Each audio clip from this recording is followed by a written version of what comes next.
నమస్కారం. Vishwas TV news కి స్వాగతం. హెడ్లైన్స్ చూద్దాం. అయోధ్య రామాలయ ప్రారంభ వేడుకకు కేసీఆర్ కు ఆహ్వానం. తెలంగాణలో నేటి నుంచి పలు రైళ్లకు అదనపు హాల్ట్లు. తెలంగాణ ప్రభుత్వం ఈ నెల 22న సెలవు ప్రకటించాలి. ఎన్వీఎస్ఎస్ ప్రభాకర్. ఈ నెల 22న కోట్లాది మంది హిందువుల దశాబ్దాల కాలం నెరవేరబోతోంది. అయోధ్య రామ మందిరంలో రాముడి విగ్రహ ప్రాణప్రతిష్ఠ కార్యక్రమం జరగబోతోంది. ఈ కార్యక్రమానికి ఇప్పటికీ ఎంతో మంది ప్రముఖులకు ఆహ్వానాలు అందాయి. తాజాగా తెలంగాణ మాజీ ముఖ్యమంత్రి కేసీఆర్ కు అయోధ్య కార్యక్రమానికి ఆహ్వానం అందింది. అయోధ్య వేడుకకు హాజరు కావాలని శ్రీరామ జన్మభూమి తీర్థక్షేత్ర ట్రస్ట్ కేసీఆర్ను ఆహ్వానించింది. అయితే ఇటీవల కేసీఆర్ కు తుంటి ఎముక ఆపరేషన్ జరిగింది. ఇప్పుడిప్పుడే ఆయన చేతికర్రతో నడవడం ప్రాక్టీస్ చేస్తున్నారు. ఈ నేపథ్యంలో ఆయన అయోధ్యకు వెళ్లడం దాదాపు అసంభవమని చెప్పాలి. మరోవైపు చంద్రబాబు, పవన్ కళ్యాణ్లకు కూడా ఇప్పటికే ఆహ్వానాలు అందాయి. ఇప్పటికే దేశం మొత్తం శ్రీరామ నామస్మరణతో మునిగి తేలుతోంది. ఈ కార్యక్రమాన్ని టీవీ లైవ్ ద్వారా లేదా ప్రత్యక్షంగా వీక్షించేందుకు ఇప్పటికే పలు రాష్ట్రాలు 22న సెలవు ప్రకటించాయి. శిల్పి యోగిరాజ్ చెక్కిన బాలరాముడి విగ్రహాన్ని అయోధ్యలో ప్రతిష్ఠించనున్నారు. ఇప్పటికే విగ్రహం ఆలయంలోని గర్భగుడిలో కొలువుదీరింది. విగ్రహ ప్రాణప్రతిష్ఠకు అవసరమైన క్రతువులు కొనసాగుతున్నాయి. రైల్వే శాఖ కీలక అప్డేట్ ఇచ్చింది. శనివారం నుంచి ప్రయోగాత్మకంగా 6 నెలల పాటు తెలంగాణలో పలు రైళ్లకు అదనపు హాల్ట్లు ఇస్తున్నట్లు తెలిపింది. ఈ నిర్ణయం 20వ తేదీ నుంచి ఆచరణలోకి వస్తుందని, హైదరాబాద్, సికింద్రాబాద్ రైల్వే స్టేషన్ నుంచి బయలుదేరి రాష్ట్రం మీదుగా రాకపోకలు సాగించే రైళ్లకు ఈ హాల్ట్లుంటాయని స్పష్టం చేసింది. నారాయణాద్రి, విశాఖ ఎక్స్ప్రెస్, చెన్నై సెంట్రల్, హైదరాబాద్ ఎక్స్ప్రెస్లు మిర్యాలగూడలో ఆగనున్నాయని రైల్వే శాఖ తెలిపింది.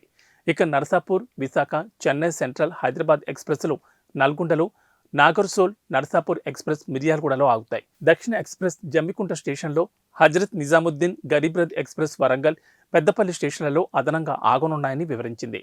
మరోవైపు నర్సాపూర్, నాగర్సోల్ ఎక్స్ప్రెస్ నల్గొండలో ఆగుతుందని తెలిపింది. హైదరాబాద్, వాస్కోడిగామా ఎక్స్ప్రెస్ గద్వాలలో, అంబేద్కర్ నగర్, యశ్వంత్పూర్, నాగర్సోల్, చెన్నై సెంట్రల్, గోరఖ్పూర్, యశ్వంత్పూర్ ఎక్స్ప్రెస్ మహబూబ్ నగర్లో అదనంగా ఆగుతాయని పేర్కొంది. యశ్వంత్పూర్, కాచిగూడ ఎక్స్ప్రెస్ షాద్నగర్, జడ్చర్ల స్టేషన్లలో, సికింద్రాబాద్, రాయ్పూర్, హిస్సార్, హైదరాబాద్ రాక్సెల్ ఎక్స్ప్రెస్ రైళ్లు పెద్దపల్లిలో, సికింద్రాబాద్, బీదర్ ఇంటర్సిటీ ఎక్స్ప్రెస్ మరపల్లి స్టేషన్లో ఆగనున్నాయని వివరించింది. అయోధ్య రామమందిరం ప్రాణ ప్రతిష్టాపన నేపథ్యంలో తెలంగాణ ప్రభుత్వం ప్రజల మనోభావాలకు అనుగుణంగా నడుచుకోవాలని బీజేపీ నేత ఎన్వీఎస్ఎస్ ప్రభాకర్ స్పష్టం చేశారు. జనవరి 22న రామమందిరం ప్రారంభోత్సవం సందర్భంగా కేంద్ర ప్రభుత్వం సగం రోజు సెలవు ప్రకటించిందని, తెలంగాణ ప్రభుత్వం కూడా సెలవు ప్రకటించాలని ఎన్వీఎస్ఎస్ ప్రభాకర్ డిమాండ్ చేశారు. అంతేకాకుండా తెలంగాణ తరపున అయోధ్యకు కానుకలు సిద్ధం చేయాలని రాష్ట్ర ప్రభుత్వాన్ని కోరారు. అయోధ్య అంశాన్ని రాజకీయం చేయడం మానుకోవాలని ఇతర పార్టీలకు హితవు పలికారు. భారత జాతికి విపక్షాలు క్షమాపణ చెప్పాలని అన్నారు. హైదరాబాద్ పబ్బులు మరోసారి వార్తల్లోకి ఎక్కాయి. భారీ ధ్వనులతో ఇబ్బందికర వాతావరణాన్ని సృష్టిస్తున్నాయంటూ హైదరాబాద్లోని పలు పబ్బులపై ఫిర్యాదులందాయి. ఈ నేపథ్యంలో పోలీసులు జూబ్లీహిల్స్లోని 6 పబ్లలో తనిఖీలు చేసి కేసులు నమోదు చేశారు. Club rogue, port pub, hello cocktail, fat Fijian, 040 పబ్లతో పాటు మరో పబ్ కూడా నిబంధనలు అతిక్రమిస్తున్నట్లు గుర్తించారు. అర్ధరాత్రి దాటిన తర్వాత కూడా డీజే సౌండ్స్తో చుట్టుపక్కల వారికి ఇబ్బందులు కలిగిస్తున్నట్లు ఆరోపణలు వచ్చాయి. కాగా కేసులు నమోదైన 6 పబ్లు మరోసారి నిబంధనలు ఉల్లంఘిస్తే కఠిన చర్యలు తప్పవని పోలీసులు స్పష్టం చేశారు. Telangana CM Revanth Reddy, MIM MLA Akbaruddin Owaisi ఇరువురు లండన్లో భేటీ కావడం రాజకీయ వర్గాల్లో హాట్ టాపిక్గా మారింది. దావోస్ పర్యటన ముగిసిన అనంతరం సీఎం రేవంత్ బృందం లండన్ నగరంలో పర్యటించింది. హలో లండన్ కార్యక్రమంలో పాల్గొన్నారు. అయితే ఈ కార్యక్రమంలో ఎంఐఎం ఎమ్మెల్యే అక్బరుద్దీన్ పాల్గొనడం ఇప్పుడు హాట్ టాపిక్గా మారింది. రేవంత్ రెడ్డితో అక్బరుద్దీన్ భేటీ కావడం రాజకీయ వర్గాల్లో చర్చనీయాంశమైంది. లండన్ పర్యటనకు అక్బరుద్దీన్కు అధికారికంగా ఆహ్వానం అందినట్లుగా తెలుస్తోంది. రాజకీయంగా ఎంఐఎం పార్టీని దగ్గర చేసుకోవాలని కాంగ్రెస్ పార్టీ భావిస్తోందని రాజకీయ వర్గాలు విశ్లేషిస్తున్నాయి. అందులో భాగంగానే కాంగ్రెస్ అధికారంలోకి వచ్చిన వెంటనే అక్బరుద్దీన్ను ప్రొటెం స్పీకర్గా ఎన్నుకుందని చెబుతున్నారు. లండన్ పర్యటనలో రేవంత్, అక్బరుద్దీన్ భేటీ కావడం చూస్తుంటే ఈ రెండు పార్టీల మధ్య ఏం జరగబోతోందనే చర్చ మొదలైంది. మూసీ నది ప్రక్షాళన పేరిట కాంగ్రెస్, ఎంఐఎం మధ్య స్నేహం కుదరబోతోందని, పార్లమెంట్ ఎన్నికల నేపథ్యంలో ఎంఐఎంను కలుపుకునేందుకు రేవంత్ రెడ్డి ప్రయత్నిస్తున్నారని విశ్లేషణలు వినిపిస్తున్నాయి. కాగా థేమ్స్ నది నిర్వహణపై అధికారులు, నిపుణులతో సీఎం రేవంత్ రెడ్డి బృందం భేటీ అయింది. మూసీ సుందరీకరణ, పునరుద్ధరణ కోసం అధ్యయనం చేసేందుకు కీలక చర్చలు జరిపారు. మూసీ పరివాహక అభివృద్ధి లక్ష్యంగా చర్చలు జరిపారు. థేమ్స్ నది చరిత్ర, సుందరీకరణలో ఎదురైన సవాళ్ల గురించి సీఎం రేవంత్ అడిగి తెలుసుకున్నారు. హైదరాబాద్లోని ఇండియన్ ఇమ్యూనాలజికల్స్ లిమిటెడ్ సంస్థ తాజాగా హెపటైటిస్ ఏ వైరస్ నిరోధక టీకాను ఆవిష్కరించింది. దేశంలోని ప్రముఖ biopharmaceutical company national dairy development board అనుబంధ సంస్థ ఐఐఎల్ హెవిష్యూర్ పేరిట ఈ టీకాను తయారు చేసింది. శుక్రవారం నగరంలోని హయత్ ప్లేస్ హోటల్లో జరిగిన ఓ కార్యక్రమంలో ఈ టీకాను లాంచ్ చేశారు. ప్రజారోగ్యంలో ఇదొక చారిత్రాత్మక ఘట్టంగా సంస్థ అభివర్ణించింది. హెపటైటిస్ ఏ నిర్మూలనకు భారత్ చేస్తున్న పోరాటంలో హవిష్యూర్ ఓ కీలక ముందడుగని IIL MD doctor K Anand Kumar తెలిపారు. పూర్తి స్వదేశీ పరిజ్ఞానంతో రూపొందించిన టీకా ఇదేనని చెప్పారు. తమ శాస్త్రవేత్తలు, పరిశోధకుల బృందం అంకిత భావంతో జరిపిన విస్తృత పరిశోధన, అధ్యయనాల ఫలితమే ఈ కొత్త తరం టీకా అని చెప్పుకొచ్చారు. కలుషిత ఆహారం, తాగునీరు కారణంగా హెపటైటిస్ సోకుతోందని, ఇది తీవ్రమైన అంటువ్యాధని పరిశోధకులు తెలిపారు. నోరు మలమార్గం ద్వారా సోకుతుందని వివరించారు. హెపటైటిస్ వ్యాధి కాలేయానికి సోకకుండా ఈ టీకా నివారిస్తుందని వివరించారు. అయోధ్య రామమందిర ప్రసాదం పేరుతో తమ ప్లాట్ఫామ్లో స్వీట్లు విక్రయిస్తున్న సంస్థలపై ఈ కామర్స్ దిగ్గజం అమెజాన్ చర్యలు తీసుకుంది. విక్రయదారుల సేల్స్ ఆప్షన్ను తొలగించింది. అమెజాన్లో కొందరు వ్యాపారులు శ్రీరామ్ మందిర్ అయోధ్య ప్రసాదం పేరుతో స్వీట్లు విక్రయిస్తూ వినియోగదారులను మోసం చేస్తున్న విషయం తన దృష్టికి రావడంతో వినియోగదారుల హక్కుల పరిరక్షణ సంస్థ సెంట్రల్ కన్జ్యూమర్ ప్రొటెక్షన్ అథారిటీ అమెజాన్కు నోటీసులు పంపింది. వారం రోజుల్లో నోటీసులకు స్పందించాలని, లేదంటే వినియోగదారుల రక్షణ చట్టం 2019 కింద తీసుకోబోయే చర్యలకు సిద్ధంగా ఉండాలని హెచ్చరించింది. ఈ నోటీసులపై అమెజాన్ స్పందించింది. CCPA నుంచి నోటీసులు అందాయని, ఆయా సెల్లర్లపై తమ విధానాలకు అనుగుణంగా చర్యలు తీసుకుంటామని అమెజాన్ అధికార ప్రతినిధి తెలిపారు. సెల్లర్ల సేల్స్ ఆప్షన్ను తొలగించినట్లు చెప్పారు. అయోధ్య రామమందిర ప్రారంభోత్సవం నేపథ్యంలో కొందరు వ్యాపారులు దానిని సొమ్ము చేసుకోవాలని భావించి రఘుపతి ఘీ లడ్డు, అయోధ్య రామ్ మందిర ప్రసాదం, ఖోయా కోబీ లడ్డు, రామ్ మందిర్ అయోధ్య ప్రసాదం, స్వదేశీ ఆవు పేడ పేరుతో అమెజాన్లో విక్రయిస్తున్నారు. CCPA నుంచి నోటీసులు రావడంతో ఇప్పుడు వీటి సేల్స్ను అమెజాన్ నిలిపివేసింది. ప్రముఖ యువ హీరో విజయ్ దేవరకొండ తనపై వస్తున్న రూమర్లపై స్పందించారు. కొన్ని మీడియా సంస్థలు ఎప్పుడూ తన చుట్టూ తిరుగుతూ ఉంటాయని, తాను కనిపిస్తే చాలు పెళ్లి చేసేయాలని చూస్తున్నాయని వ్యంగ్యాన్ని ప్రదర్శించారు. ఇలాంటి రూమర్లు తనపై వస్తూనే ఉన్నాయని, ప్రతి 2 ఏళ్లకోసారి నాకు పెళ్లి చేయాలని కొన్ని మీడియా సంస్థలు భావిస్తున్నాయని ఎద్దేవా చేశారు. ఎప్పట్లాగానే ఇటీవల విజయ్ దేవరకొండ, రష్మికపై కొన్ని ఊహాగానాలొచ్చాయి. వీటి గురించే విజయ్ దేవరకొండ ఈ విధంగా స్పందించినట్లు తెలుస్తోంది. రూమర్లలో పేర్కొన్నట్లుగా ఫిబ్రవరిలో తనకు నిశ్చితార్థం ఏమీ జరగడం లేదని, పెళ్లి కూడా జరగడం లేదని వివరణ ఇచ్చారు. TNGOలు గర్జించే సింహాలని, అవసరం వచ్చినప్పుడు ప్రభుత్వాలను మార్చే శక్తిగల సంఘమని జిల్లా అధ్యక్షులు దారం శ్రీనివాసరెడ్డి అన్నారు. కరీంనగర్ జిల్లా తిమ్మాపూర్ మండలం LND కాలనీలో గల వెంకటేశ్వర స్వామి ఆలయ ఆవరణలో TNGO ఆధ్వర్యంలో రూపొందించిన 2024 క్యాలెండర్ను LMD యూనిట్ అధ్యక్షులు పోలు కిషన్తో కలిసి ఆయన ఆవిష్కరించి నూతన కార్యవర్గాన్ని సన్మానించారు. ఈ సందర్భంగా ఉద్యోగులను ఉద్దేశించి ఆయన మాట్లాడారు.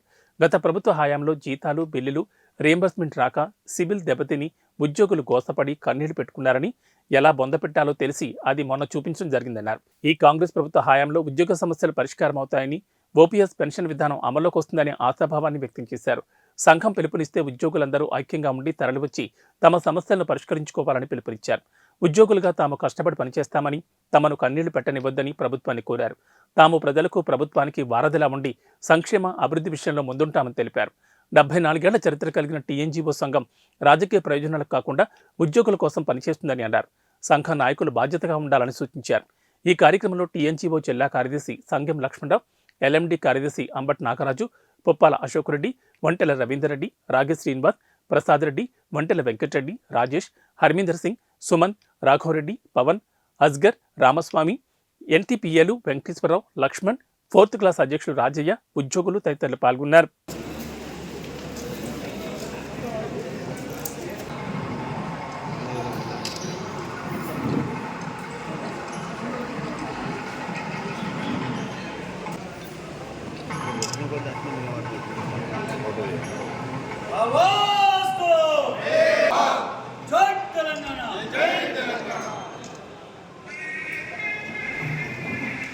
NGO సంఘం అంటే 74 ఏళ్ల చరిత్ర ఉంది.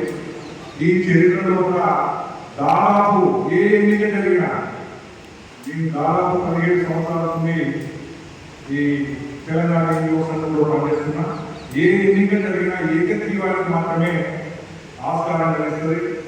ఇక్కడ తాలూకా స్థాయి నుంచి మొదలు పెడితే రాష్ట్ర స్థాయి వరకు కూడా మనకు గదే పెట్టి హెల్త్ కార్డులు పనిచేయలే, వెల్నెస్ సెంటర్లు ఇల్నెస్ సెంటర్లుగా మారిపోయినాయి. ఎక్కడ ఒక కుటుంబం లోపల తల్లి, ఓల్డ్ ఏజ్ తల్లి ఉంటుంది, మనం ఉంటాం. దాదాపు 30,000 రూపీస్ మెడికల్ రియంబర్స్మెంట్కు మనం పెట్టుకునే సందర్భం కూడా లేదు. కొన్ని బిల్లులకు రెగ్యులర్గా వాడే సందర్భంలో నేనే వ్యక్తిగతంగా నా ఇంటికే 30,000 మెడికల్ ఎక్స్పెన్సెస్ ఖర్చు అవుతాయి.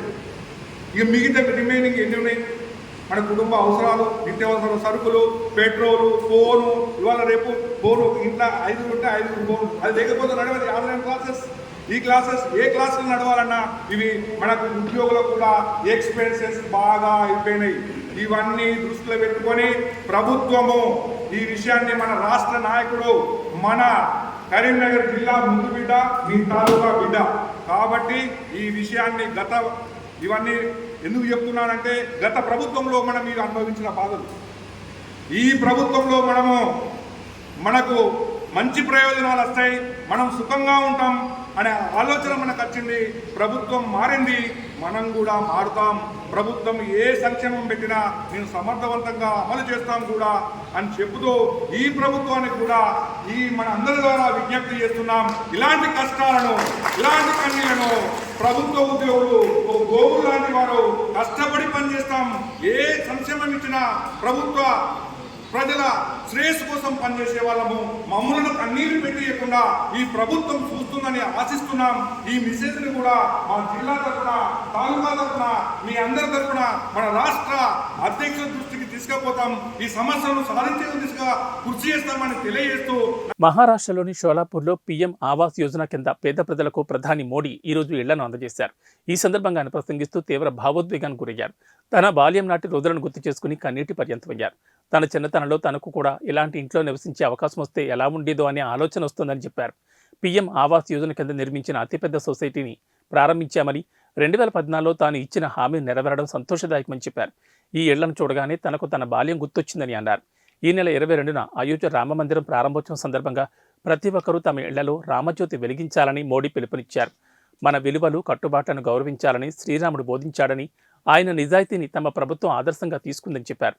రాముడి బాటలో నడుస్తూ పేదల సంక్షేమం, వారి సాధికారత కోసం పనిచేస్తున్నామని అన్నారు. చిట్ట చివరి వ్యక్తికి కూడా అభివృద్ధి ఫలాలు అందాలనేది తమ కోరికని చెప్పారు. ఇవి బులెటిన్ విశేషాలు. నమస్కారం.